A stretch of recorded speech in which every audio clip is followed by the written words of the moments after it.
Hello दोस्तों, हमारे YouTube channel railway अड्डा में आपका स्वागत है। अभी हम साइंस के 25 क्वेश्चन पढ़ेंगे जो कि एनटीपीसी एवं ग्रुप डी के और सभी एग्ज़ाम के लिए भी बार बार पूछे जाते हैं। तो चलिए पहला क्वेश्चन देखते हैं। ध्वनि का वेग अधिकतम होता है। ध्वनि का वेग अधिकतम किस में होता है? तो एक का होगा सी, स्टील में ध्वनि का वेग सबसे अधिक होता है। क्वेश्चन नंबर 2, पीतल किसकी मिक्स धातु है?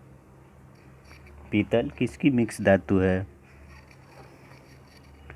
तो इसका ऑप्शन होगा बी, पीतल तांबा और जस्ता का मिश्रण होता है। पीतल किसका मिक्स धातु है?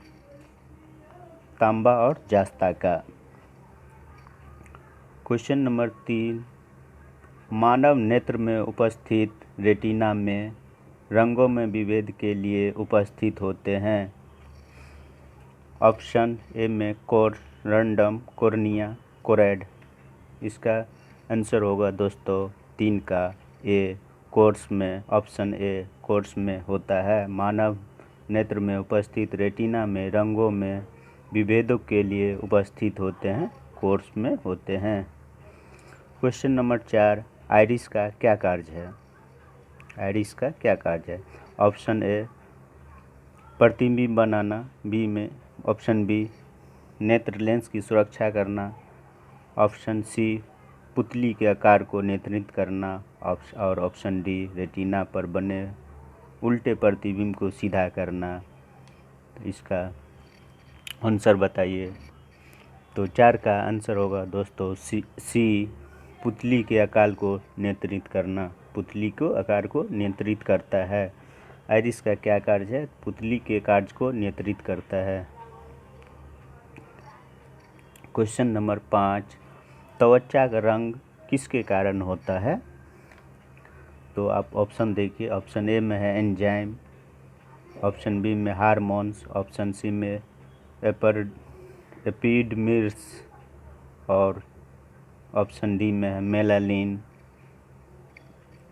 तो 5 का आंसर होगा दोस्तों डी, मेलानिन।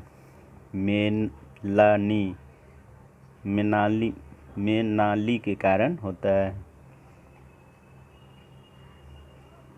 त्वचा का रंग, त्वचा किसके कारण, त्वचा का रंग किसके कारण होता है? मेनालिनी के कारण,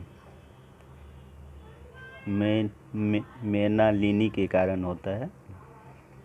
क्वेश्चन नंबर 6, निम्नलिखित में से कौन सा पदार्थ मानव शरीर में सबसे अधिक कठोर होता है? तो इसमें ऑप्शन देखिए दोस्तों, कौन आंसर होगा। ऑप्शन ए में है अस्थि, बी में दंत बलक, सी में दंत धातु और डी में नख। तो इसका दोस्तों 6 का आंसर होगा दंत बलक जो होता है सबसे कठोर होता है। क्वेश्चन नंबर 7, मानव का सामान्य रक्तचाप दाब कितना होता है? देखिए ऑप्शन ए में 120/80 mmHg, ऑप्शन बी में 90/140 mmHg, ऑप्शन सी में 120/160 mmHg और ऑप्शन डी में 85/150 mmHg। तो दोस्तों 7 का आंसर होगा ए, 120/80 mmHg। क्वेश्चन नंबर 8, कैप्सूल का आवरण बना होता है। कैप्सूल का आवरण किसका बना होता है? तो ऑप्शन में प्रोटीन का, बी में अंडे के छिलके का, सी में सेलुलोज का और डी ऑप्शन में स्टार्च का। तो दोस्तों आंसर 8 का होगा डी, स्टार्च का बना होता है। कैप्सूल का आवरण ऊपर का जो बना होता है स्टार्च का बना होता है। क्वेश्चन नंबर 9, शहद का प्रमुख घटक क्या है? यानी शहद का प्रमुख घटक है इसमें से क्या है? तो ऑप्शन ए में ग्लूकोज, ऑप्शन बी में सुक्रोज, ऑप्शन सी में मल्टोज और डी में फ्रक्टोज। दोस्तों 9 का आंसर होगा डी, फ्रक्टोज होता है शहद का प्रमुख घटक फ्रक्टोज होता है। क्वेश्चन नंबर 10, शहद में मुख्यतः होता है। शहद में क्या होता है? तो ऑप्शन ए में प्रोटीन, बी में कार्बोहाइड्रेट, सी में वसा, डी में विटामिन। तो शहद में मुख्यतः क्या होता है? दोस्तों यहाँ पर क्वेश्चन नंबर 9 और 10 में कंफ्यूज आदमी कर सकता है स्टूडेंट, इसलिए दोनों को थोड़ा ध्यान देने की बात है। तो ऑप्शन 10 में होगा, 10 का आंसर होगा दोस्तों बी, कार्बोहाइड्रेट होता है। कार्बोहाइड्रेट, शहद में मुख्यतः होता है कार्बोहाइड्रेट। क्वेश्चन नंबर 11, मानव शरीर में कार्बोहाइड्रेट पुनः संग्रह कहाँ होता है? मानव शरीर में कार्बोहाइड्रेट पुनः संग्रह कहाँ होता है? ऑप्शन ए में शुगर, स्टार्च,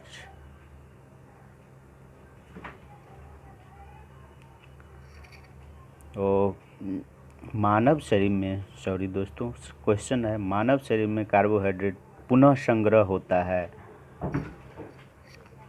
तो ऑप्शन ए में है शुगर, बी में स्टार्च, सी में ग्लूकोज और डी में ग्लाइकोजेन। तो 11 का आंसर होगा ग्लाइकोजेन के रूप में होता है। मानव शरीर में कार्बोहाइड्रेट पुनः संग्रह ग्लाइकोजेन के रूप में होता है। क्वेश्चन नंबर 12, रक्त ग्लूकोज स्तर सामान्य व्यक्त किया जाता है। रक्त ग्लूकोज स्तर सामान्य व्यक्त किस में किया जाता है? पहला ऑप्शन ए में है Hg के mm में, बी में mg के प्रति डेसीलीटर, सी में भाग प्रति मिलियन में और डी में ग्राम प्रति लीटर में। दोस्तों 12 का आंसर अब बताइए क्या होना चाहिए? 12 का सी आंसर होगा, भाग प्रति मिलियन में होता है इसका। ग्लूकोज स्तर का सामान्य व्यक्त किया जाता है भाग प्रति मिलियन में। क्वेश्चन नंबर 13, शरीर में ऊतकों का निर्माण किससे होता है? शरीर में ऊतकों का निर्माण किससे होता है? ऑप्शन ए में प्रोटीन, बी में वसा, सी में कार्बोहाइड्रेट, डी में विटामिन। दोस्तों 13 का आंसर होगा प्रोटीन। प्रोटीन से शरीर में ऊतकों का निर्माण किससे होता है? तो प्रोटीन से होता है।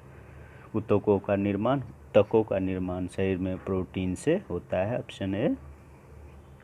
क्वेश्चन नंबर 14, एंजाइम मूल रूप से क्या होता है?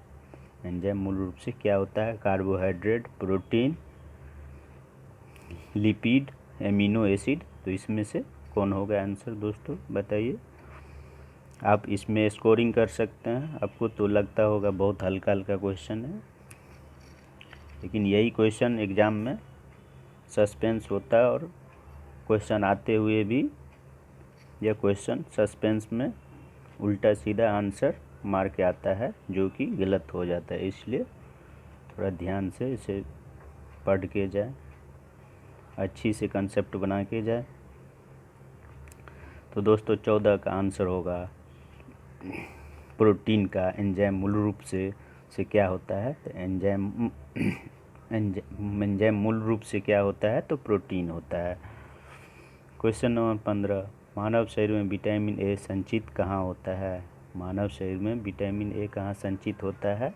ऑप्शन ए यकृत यानी लीवर में, आमाशय में, बी में आमाशय में, सी तिल्ली में और डी उदर में। दोस्तों 15 का आंसर होगा ए यानी यकृत में यानी लीवर में विटामिन ए का ये संचित रहता है यानी स्टोर होता है लीवर में यानी यकृत में। क्वेश्चन नंबर 16, मानव शरीर में वसा जमा होती है। मानव शरीर में वसा कहाँ जमा होती है? तो ऑप्शन में बाहरी त्वचा में, ऑप्शन बी में वसा ऊतकों में, ऑप्शन सी यकृत में, ऑप्शन डी एपिथीलियम में। दोस्तों 16 का आंसर बताइए। 16 का आंसर होगा बी, वसा ऊतक में। वसा ऊतक में जमा होती, मानव शरीर वसा जमा होती है वसा ऊतक में। क्वेश्चन नंबर 17, निम्नलिखित में से किससे रक्षात्मक पदार्थ कहा जाता है? ऑप्शन ए में विटामिन, बी में प्रोटीन, सी में कार्बोहाइड्रेट, डी में वसा। तो निम्नलिखित में से किससे रक्षात्मक पदार्थ कहा जाता है?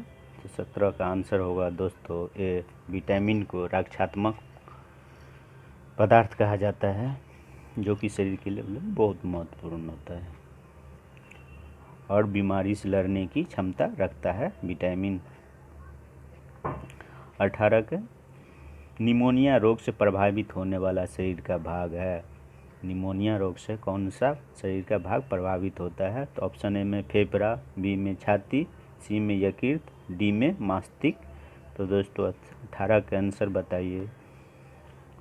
18 का आंसर होगा दोस्तों फेफड़ा। निमोनिया जो है फेफड़ा को प्रभावित करता है। क्वेश्चन नंबर 19, शुष्क बर्फ क्या है? दोस्तों ये क्वेश्चन बहुत पूछा जाता है, बार बार हर एग्जाम में लगभग मिलेगा। क्वेश्चन 19, शुष्क बर्फ क्या है? ऑप्शन ए में ठोस कार्बन डाइऑक्साइड, बी में ठोस पानी, सी में निर्जल वर्षा, डी में ठोस हाइड्रोजन। दोस्तों 19 का ए आंसर होगा ठोस कार्बन डाइऑक्साइड। शुष्क बर्फ क्या है? ठोस कार्बन डाइऑक्साइड। क्वेश्चन नंबर 20, दूध से क्रीम कौन से बल के कारण अलग होता है? दूध से क्रीम कौन से बल के कारण अलग होता है? तो ऑप्शन ए में गुरुत्व बल, ऑप्शन बी में घर्षण बल, ऑप्शन सी में सेंट्रीफ्यूगल फोर्स और डी में सेंट्रीपिटल फोर्स। दोस्तों दूध से क्रीम कौन से बल के कारण अलग होता है? तो यह दोस्तों सेंट्रीफ्यूगल फोर्स के कारण अलग होता है। सेंट्रीफ्यूगल फोर्स के कारण अलग होता है। यह सर्कुलर मोशन के लिए होता है, जो सर्कुलर मोशन में दो फोर्स लगता है, एक तो सेंट्रीपिटल और सेंट्रीफ्यूगल। सेंट्रीपिटल फोर्स अंदर की ओर लगता है और सेंट्रीफ्यूगल बाहर की ओर लगता है। क्वेश्चन नंबर 21, यांत्रिक ऊर्जा से विद्युत ऊर्जा में परिवर्तित करने वाला यंत्र कहलाता है। यांत्रिक ऊर्जा से विद्युत ऊर्जा में परिवर्तित करने वाला यंत्र क्या कहलाता है? यानी मैकेनिकल एनर्जी से इलेक्ट्रिकल एनर्जी में कन्वर्ट कौन सा यंत्र करता है? तो ऑप्शन ए में इलेक्ट्रोमीटर, ऑप्शन बी में एमीटर, ऑप्शन सी में डायनेमो। दोस्तों ये सब तो होगा नहीं, तो ऑप्शन डी में सीपी मीटर। तो इसको दोस्तों बता सकते चारों में से आंसर कौन सा होगा?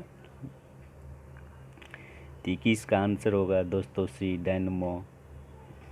अभी तो कुछ आदमी कंफ्यूज होंगे, मैंने कह दिया जो नहीं, इसमें से तीनों में से आंसर नहीं होगा, लेकिन सी आंसर होगा।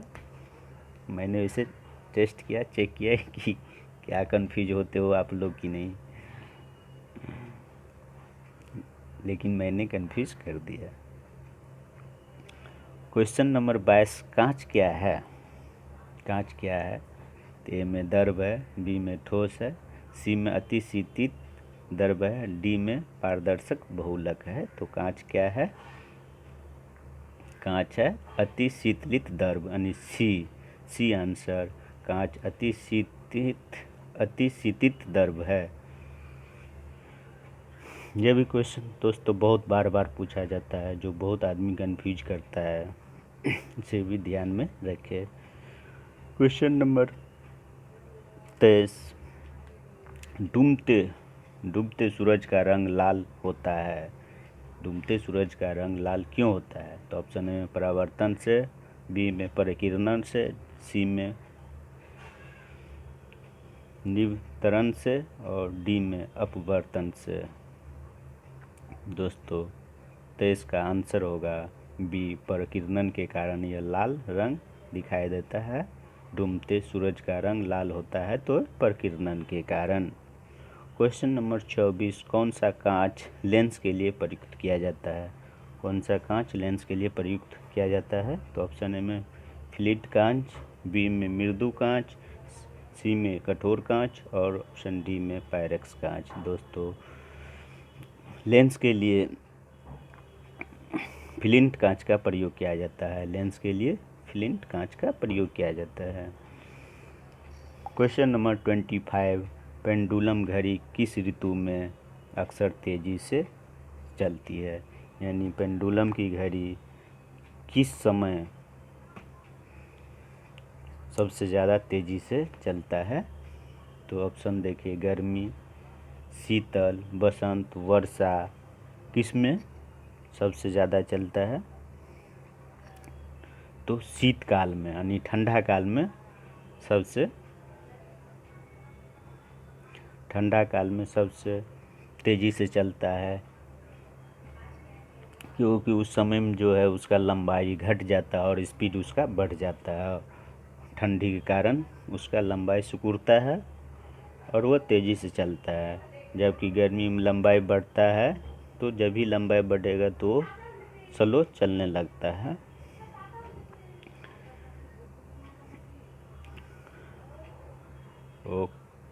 धन्यवाद।